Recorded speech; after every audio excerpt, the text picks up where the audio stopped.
Let me just jot some things down here so that we can begin the process that we're doing tonight.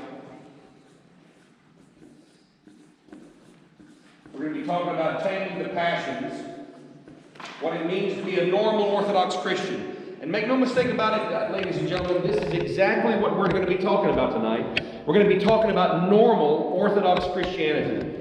We're not going to be talking about, because listen, it's hard to be Orthodox Christian in this culture. It's hard to be Orthodox Christian anyway. And being an Orthodox Christian is a pain. I mean, you got all kinds of stuff going on all the time. You've got feast days, and you've got fastings, and you've got stuff that you're doing. You call Easter Pascha, and nobody else calls it Pascha. Why are you guys so weird? I had one guy ask me, a Baptist pastor one time asked me, he says, why are you guys so weird? He noticed that when we do our weddings, we put the wedding ring on the right hand. You guys are so contrary about everything. You Orthodox, you just simply... I said, it's not us that's contrary. You're the ones that's messed everything up. So why are you Orthodox? Are you Orthodox simply because of the happy accident of your birth? God bless you, that's wonderful. I'm jealous. It was many years before I entered the Orthodox Church. I entered the Orthodox Church when I was 42 years old. And I became a priest when I was 50 years old. And now I'm almost 40 years old. Actually, I don't mind it. I'll be 60 years old next April. I know. You don't have to say it. I don't look 60. It's the extra weight. It keeps everything pulled nice and tight, so it doesn't have no wrinkles. That's right. But the reality is, in this culture especially, we live in a culture where it is very difficult to practice a normal Orthodox Christian life because of that. The reality is that many of our parishes across the country do not experience a normal Orthodox Christian life. They certainly don't experience a normal Orthodox Christian life that was experienced in the countries that had Orthodoxy for so long that Orthodoxy defined and shaped the culture of those countries. That's the reason why when you ask a Greek, are you Orthodox? They go, well, yeah, I'm Greek. I'm a Greek Orthodox priest, though I'm not Greek at all. It's so funny. One lady asked me one time, she said, Father, do you have to be Greek to be a part of your church? I said, well, I sincerely hope not. I'm not Greek, and they made me the priest. And it's so funny, when I first converted to faith, and I'll tell you a little bit about that in just a second.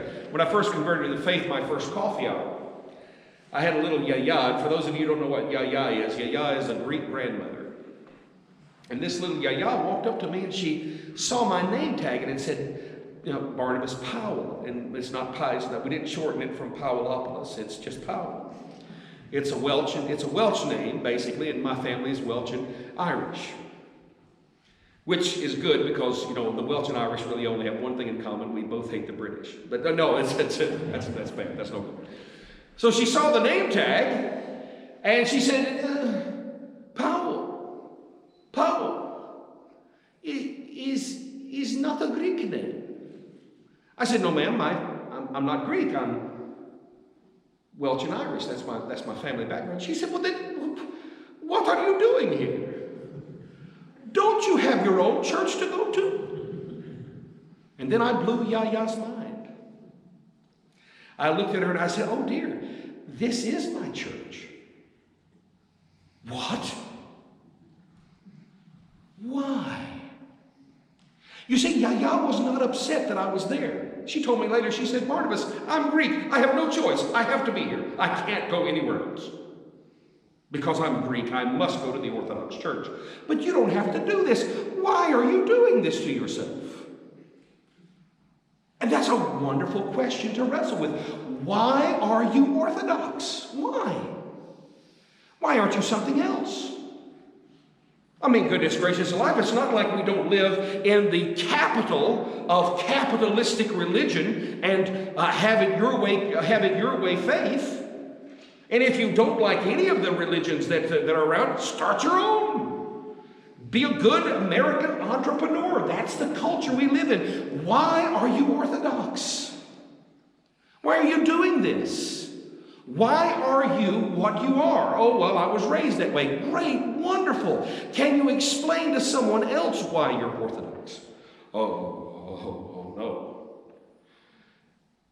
And that, brothers and sisters, is one of the reasons why I will emphasize tonight the concept of normal Orthodox Christianity, because I would very much like for you to, in your mind and forever settle in your mind, from now until you leave this earth, that you're not going to settle for anything less than normal orthodoxy for the rest of your life. That accepting a subpar orthodoxy is the reason why 6 in 10 of our kids are no longer connected to our Orthodox church. I travel all over the country and even internationally. And do you know what the number one question I get asked over and over and over again? Father, how can we keep our kids tied to the church? And my answer is always the same. The kids would have stayed tied to the church if you were tied to the church. They're following the example. You see, brothers and sisters, when we don't live out a robust and vibrant expression of the lifestyle of the Orthodox faith, we give our children a reason to doubt that it's really that important in the first place. By the way, did you know what the number one reason for children no longer attending church on Sunday morning is? What do you think it is? The number one reason, what? Sports. Organized sports is the number one reason why young people are no longer attending church on a regular basis. Let me get this out of the way real quick. I usually put this later on in the talk, but let's go ahead and do it now. How many Orthodox Christians do you think there are in the United States? Those of you who've heard now, Rachel, you guys don't answer. They've already heard it. How many Orthodox Christians are in the United States? Many years. How many do you think? 5 million. What else? Do I hear 6? What do you think? How many Orthodox Christians are there? You think there's 5 million? Or less? Or more? You think it's less? How much less? 4 million? 3 million? 2 million. 2 million. How many Orthodox Christians? All right, now let me just do this, because we know how many there are, by the way. They've done the study recently. Now, let me tell you what they used as the criteria to count Orthodox Christians. This is what they said. An Orthodox Christian is someone who attends church at least twice a year. Does your number go up? How high? 7 million. 7 million. What else? Any other guesses? 100 million. 100 million. What? I like you.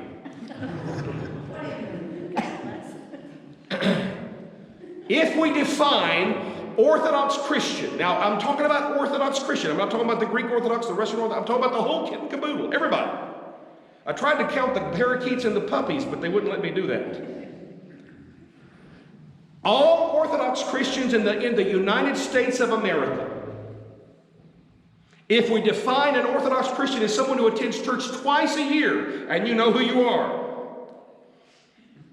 that's the reason why on Pascha I usually wish everybody a Merry Christmas.